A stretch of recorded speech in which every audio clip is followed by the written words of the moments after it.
7 seconds in front of Reach down to fix it. He's gotten it to half. There's the flash. There's the swing. And Chronicle gets all three. Hartford down. Fury 11-12. Oh, man. Listen to this arena.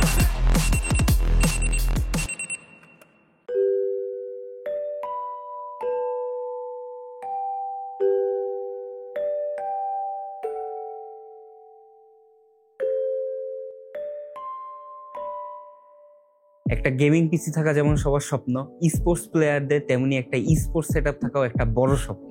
যখন আপনি prosettings.net a professional sports প্লেয়ারদের peripheral সেটআপের দিকে তাকাবেন,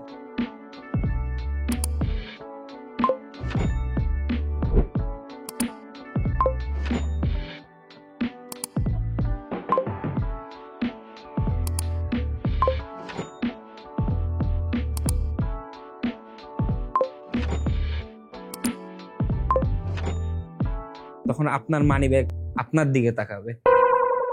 Wooting 60HE, Razer Viper V3 Pro, Razer Black Shark V2 Pro, Artisan এর mouse pad, এছাড়া Logitech, HyperX, Vexi, Zowie, Pulsar এসব brand তো আছেই। এই প্রফেশনাল প্লেয়ারদের সেটআপের কিবোর্ড, মাউস, হেডসেট যদি আপনি কিনতে চান তাহলে আপনার আনুমানিক কস্ট পড়বে 75K এর মতো, যার প্রাইস আমার পিসি থেকেও বেশি, যা সবার পারচেজ ক্ষমতার মধ্যেও নেই। তাই আজকে আমরা কথা বলবো এমন কিছু ইনএক্সপেন্সিভ গিয়ার্স নিয়ে যা আপনার পকেটকে বাঁচাবে এবং সাথে আপনাকে একটা সিমিলার এক্সপিরিয়েন্স দিতে পারবে, আবার কিছু ক্ষেত্রে একটু বেটার এক্সপিরিয়েন্সও দিতে পারবে।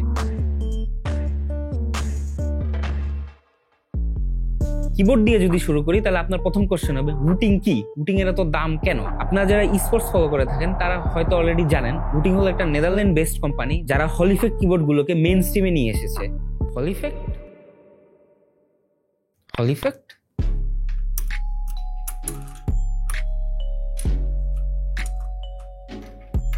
এই পিসিবিতে দেখতে পাচ্ছেন 5টি কানেক্টর, যেখানে 2টি কানেক্টর কি স্ট্রোক রেজিস্টার করে এবং বাকি 3টি কানেক্টর সুইচকে স্টেবিলাইজ করে।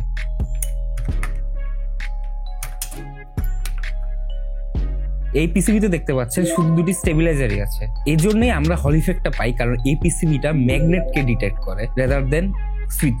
সাথে কতটুকু কি প্রেস হয়েছে সেটাও ডিটেক্ট করতে পারে। এটা হচ্ছে একটা মেকানিক্যাল সুইচ, যেখানে দেখতে পাচ্ছেন আপনি 2টি কানেক্টর।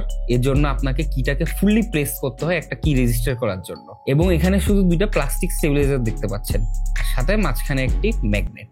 আসলে Wooting কিবোর্ডের দাম কিন্তু এত বেশি না। Logitech, Razer, Pulsar এই টাইপের ব্র্যান্ডের প্রাইসও কিন্তু সিমিলার, কিন্তু মেইন স্ট্রিম হাইপ থাকায় আর বাংলাদেশের মার্কেট তো আপনারা জানেই, এজন্যই এই কিবোর্ডটার প্রাইস অনেক। এখন এই গেম চেঞ্জিং টেক এর ম্যানুফ্যাকচারিং কস্ট এতটাই কমে এসেছে যে এখন 3,500 টাকার রেঞ্জে আপনি একটি হলিফেক্ট কিবোর্ড পেয়ে যাবেন। কিছু মডেলের কথা বললে Monsgeek Fun 60 Pro, Asus AK680 Max HE, Ola Hero 68, Win 68, Zingmang Beat 68, Amchos S60 etc. এই সবগুলি কিবোর্ডই আপনি 3,500 থেকে 5,000 টাকার রেঞ্জে পেয়ে যাবেন। এছাড়া এমন অনেক কিবোর্ড অপশন রয়েছে, কিন্তু আমার জন্য বেস্ট অপশন কোনটা? সবগুলোই।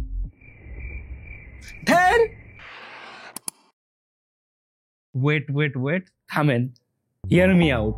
সবগুলি ব্র্যান্ডে এখানে একটা বেটার অপশন দেওয়ার ট্রাই করছে, কিন্তু হলিফেক্ট কিবোর্ডের জন্য একটা মেজর প্লাস পয়েন্ট হচ্ছে ড্রাইভার, কারণ এই কিবোর্ডগুলোতে অনেক কাস্টমাইজেশনের অপশন থাকে। Wooting মেইনস্ট্রিম হওয়ার একটা মেইন রিজন হচ্ছে এই দ্রুত ফিচার ইমপ্লিমেন্টেশন। এখন যদি বলতে হয় এই রেঞ্জে কোন ব্র্যান্ড Wooting এর মতো এফোর্ট দিচ্ছে, তাহলে Amchos S60 একটু অ্যাডভান্টেজ পাবে। এই ব্র্যান্ডটা ইন্টারন্যাশনালি নতুন একটা ব্র্যান্ড, যা চাইনিজ ব্র্যান্ডগুলোর মধ্যে ওয়ান অফ দ্য ব্র্যান্ড যারা এফোর্ট দিচ্ছে তাদের প্রোডাক্ট ইমপ্রুভমেন্টে। এই কিবোর্ডটি আমার এক্সপিরিয়েন্স অনুযায়ী বেস্ট সফটওয়্যার এক্সপিরিয়েন্স দিচ্ছে। Wooting এর মতো ওয়েব ড্রাইভার রয়েছে, তো আপনাকে আলাদা করে কিছু ডাউনলোড করতে হবে না। তারপর SOCD, DKS, র্যাপিড ট্রিগারের মতো ফিচারগুলো পেয়ে যাবেন।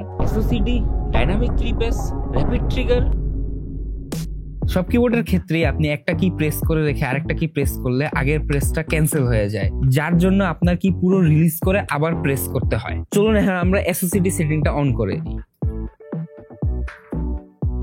এখন আপনি দেখতে পাচ্ছেন আমার ক্যারেক্টারটা আমি 2টা কি একসাথে প্রেস করে পরে রাখার পরেও আমার ক্যারেক্টারটা মুভ করছে। এর কারণ হচ্ছে SOCD লাস্ট প্রেস কিটাই রেজিস্টার করে। তারপর হচ্ছে ডিকে, যার মাধ্যমে আপনি একটি কিতে 4টা ফাংশন অ্যাডজাস্ট করতে পারবেন, যেটা স্টোরি বেস গেমে কাজে আসে কিন্তু স্পোর্টস গেমে কোনো কাজের না। বাই ডিফল্ট হল ইফেক্ট কিবোর্ডগুলোতে কি রেজিস্ট্রেশন ক্যান্সেল করতে হলে আপনাকে পুরো কিটাই রিলিজ করতে হবে, কিন্তু আপনি যদি র্যাপিড ট্রিগার ফিচারটি অন করে নেন, যেটাকে এমচোস সফটওয়্যারে বলে কুইক ট্রিগার, তাহলে আপনার কিটাকে সম্পূর্ণ রিলিজ করতে হবে না ক্লিক রেজিস্ট্রেশন ক্যান্সেলের জন্য। তারপর আবার আপনার পুরো কিটা প্রেসও করতে হবে না কিটা আবার রেজিস্টার করার জন্য।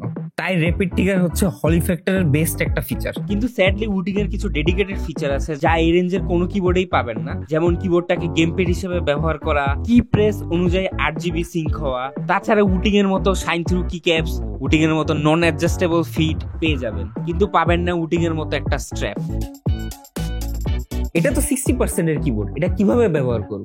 এই কোশ্চেনটা সবাই উটিং এ করেছে, এজন্য উটিং 80HE কিবোর্ডটা লঞ্চ করেছে, যা একটা 75% আর্টিকেল কিবোর্ডের একটা হাইব্রিড বলতে পারবেন, যেটাই উটিং সাউন্ড এবং লুকস এর উপরে ফোকাস করেছে। এন্ড গেস হোয়াট, এটারও একটা অল্টারনেটিভ আছে। এমচোজের অল্টারনেটিভ হচ্ছে Z75, যেটা একটা 75% লেয়ারের কিবোর্ড যা সিমিলার একটা ফিচার সেট নিয়ে আসে, যেমন 8K পোলিং রেট, আর সাথে এক্সট্রা নিয়ে আসে টপোগ্রাফিক কি ক্যাপস, এবং আপনার যদি উটিং এর মতো স্ট্র্যাপস দরকার হয় তাহলে আছে S68। আমার পার্সোনাল অপিনিয়ন অনুযায়ী এই কিবোর্ড গুলো উটিং থেকে একটা বেটার ভ্যালু ও লুকস প্রোভাইড করে। আপনার সেটআপে পরবর্তী দরকারি জিনিস হচ্ছে মাউস।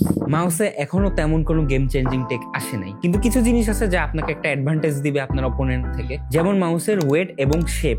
আমাদের মাউস বাইং গাইডে আমরা মেনশন করেছিলাম যে মাউসের মেইন ইনগ্রেডিয়েন্ট হচ্ছে এর শেপ। যে শেপের মাউসে আপনি বেশি কমফোর্টেবল, ওই মাউসটাই আপনার জন্য পারফেক্ট। এই জন্য প্রো প্লেয়ারদের হাতে রেজার, লজিটেকের সাথে ভ্যাক্সি, জাউই টাইপের মাউস গুলো দেখা যায়। কারেন্টলি মাউস মার্কেটে বেস্ট হার্ডওয়্যার দিচ্ছে রেজার ভাইপার V3 Pro। এই মাউসটিতে আপনি পেয়ে যাবেন 0.7 lift off distance, 8K polling rate, আর সাথে আছে কমফোর্টেবল শেপ। ভালো হার্ডওয়্যার অবশ্যই আপনাকে একটা বেটার স্টেবিলিটি এন্ড অ্যাডভান্টেজ দিবে, কিন্তু গেমিং এর জন্য একটা কমফোর্টেবল শেপ এর মাউস আপনাকে আরো কনফিডেন্স দিবে। এই জন্য আমার সেটআপের পিক হচ্ছে এমচোস L7 Ultra। এটা shape Logitech viper V3 Pro এর সাথে কোনো মিল নেই, কিন্তু এখানে এমচোস পিক করার কারণ হচ্ছে তাদের লাইনআপে মোটামুটি সবগুলো শেপ অ্যাভেলেবল আছে। L সিরিজ একটা সিমেট্রিক্যাল শেপের মাউস যা পালসারের মতো, আর এটা গুড ফর ক্ল গ্রিপ। এই সিরিজটা হচ্ছে লজিটেক সুপারলাইটের ক্লোন।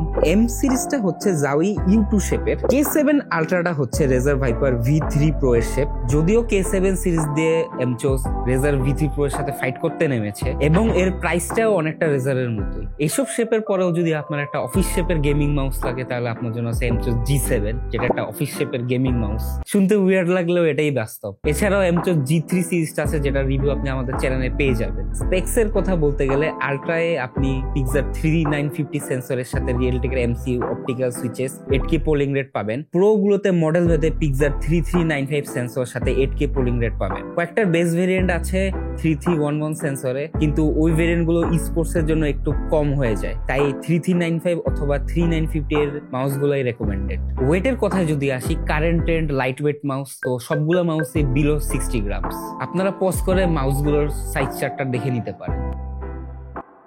মাউসের পারফরমেন্সের ক্ষেত্রে সেন্সর ইমপ্লিমেন্টেশন আর অপটিমাইজেশনটা ম্যাটার করে, এবং বর্তমানে চাইনিজ ব্র্যান্ডগুলো এই ইমপ্লিমেন্টেশনগুলো ভালো মতো করতে পারছে। এই জন্য ফ্ল্যাগশিপ মাউসগুলোর চিপার অল্টারনেটিভের অভাব নেই। বর্তমানে একটা হাই স্পেক মাউস আপনি 3000 রেঞ্জেই পেয়ে যাবেন। মোনকা, ইউডিন, এটিকে, VGN, VXC, ম্যাডলায়ন, সাইরক্স। তাই মাউসের জন্য পার্সোনাল চয়েস ও শেপ অনুযায়ী সবগুলো মাউসই ডিসেন্ট। চিপার অল্টারনেটিভ অনুযায়ী আমি এমচোস ব্র্যান্ডটা প্রেফার করব, কারণ এদের মাল্টিপল শেপ চয়েসেস আছে। এরপরে আপনার কি লাগবে?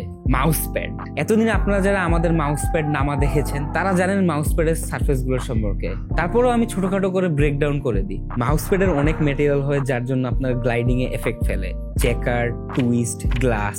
তাছাড়া মাউস প্যাডের সারফেসে অনেক কোটিংও থাকে। কিন্তু যদি আরেকটু বেশি ভাবে বলতে হয়, তাহলে মাউস প্যাডের সারফেস হচ্ছে তিনটা। এটা হচ্ছে স্পিড, আরেকটি হচ্ছে কন্ট্রোল, আরেকটি হচ্ছে হাইব্রিড। স্পিড সারফেসে আপনি ফাস্ট গ্লাইড করতে পারবেন, কন্ট্রোল সারফেসে আপনার মাউস গ্লাইডটা একটু স্লো হয়, আর হাইব্রিড সারফেসে একটা মিক্স বলতে পারেন।